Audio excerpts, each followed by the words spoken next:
All right, welcome. So today we're going to switch things up a bit.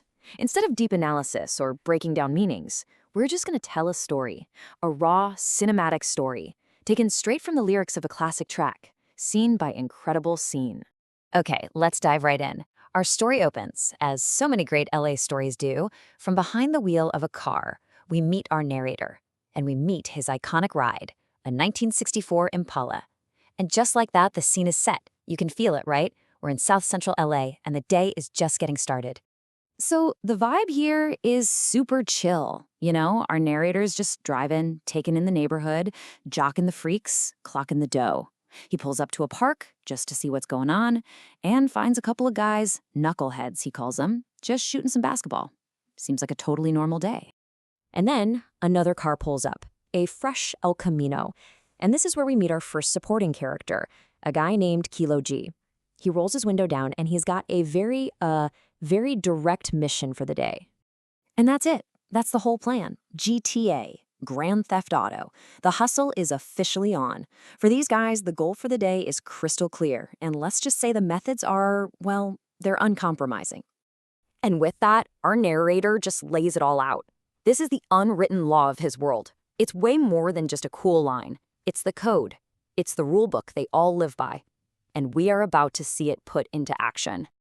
Okay, so just when you think you know where this day is headed, bam, the whole story takes a hard left. That laid-back afternoon vibe, it's completely shattered by some bad news. It's about an old friend, a guy named JD, and this is what kicks off the first major conflict of our story. So our narrator finds out his friend JD is on freebase. And look, that's bad. But the real problem, the thing that just crosses the line, is when he catches JD in his car, red-handed, trying to steal his Alpine stereo. A total betrayal. And you gotta understand how fast this all goes down. There's no time for talking. Step 1, the accusation. He's caught. Step 2, JD makes a huge mistake and escalates things by pulling out a little .22 pistol. And step 3, our narrator ends it, right then and there, with a loaded 12 gauge he had with him. It's just this brutal, step-by-step street logic. And the outcome? It's delivered just like a cold, hard newspaper headline. The situation with his old friend is resolved. Permanently. The consequences are immediate, and they're public. And what do we hear right after? That's right. The same rule. It's the justification for everything we just saw.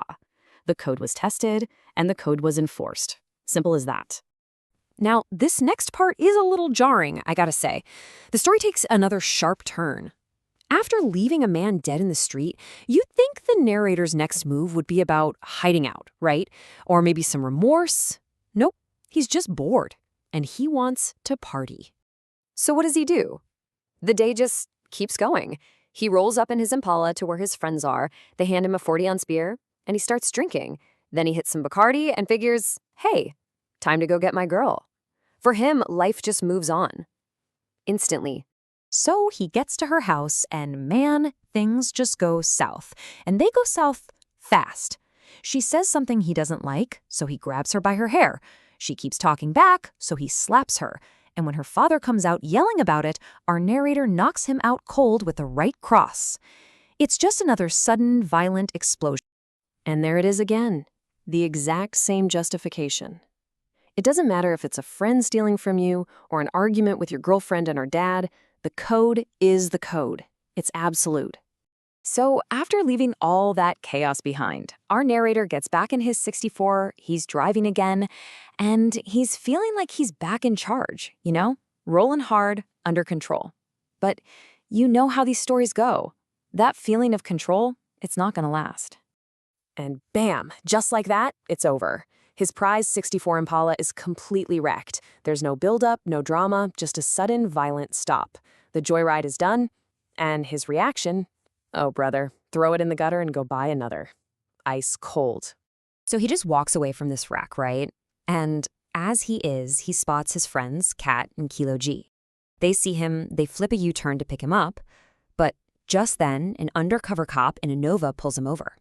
Kat decides to fight back, gets arrested for resisting, and Kilo G, he gets taken in too. And for him, it's his 4th offense. The whole thing just spirals out of control. And even now, Even with his friends getting busted right in front of him, what does he fall back on? You guessed it, that same unbending rule. It's like a reminder of their code, even as the system is busy enforcing its own. All right, this brings us to the grand finale of this whole story. We're off the streets now, we're in a municipal courtroom, Kilo G is on trial, and apparently the guy's already started a riot in the county jail. So yeah, things are about to get even crazier. And what happens next is it's pure chaos, and it happens in the blink of an eye. The judge gives Kilo G 6 years just for disruption. Kilo doesn't even flinch. He just grins at the bailiff and yells, "Fire." On cue, this woman named Suzy busts in with an Uzi. She gets shot, but not badly, and the final verdict? Both she and Kilo G are sent upstate for attempted murder. And that is where our narrator leaves us. After this entire saga of violence and chaos, this absolutely wild story we've just witnessed, whose very last words are a complete denial. He's told us everything, and then in the final breath, he basically says, "Hey, wasn't me. I didn't say a thing."